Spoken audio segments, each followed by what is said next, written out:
Welcome to Workshop Projects. On this episode I'm going to show you how easy it is to solder two wires together.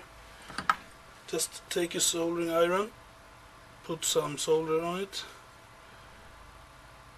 put heat underneath the cable and add some solder.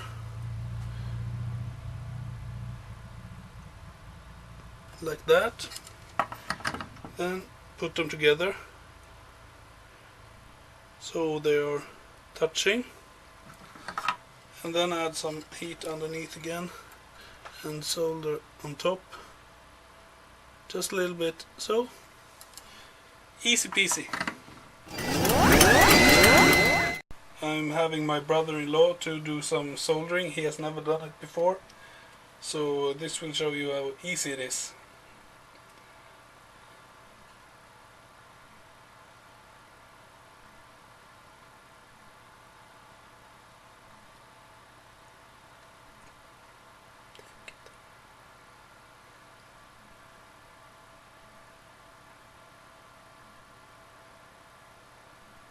That's right.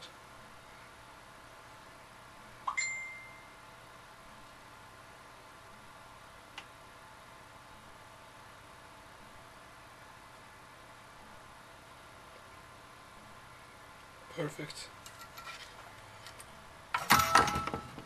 Now put them together.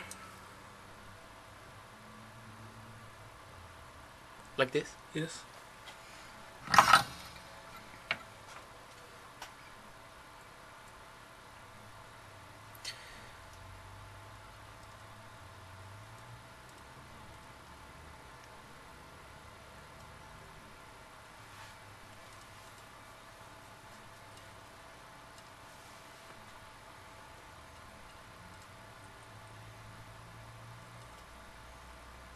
Okay, I think I'm done now.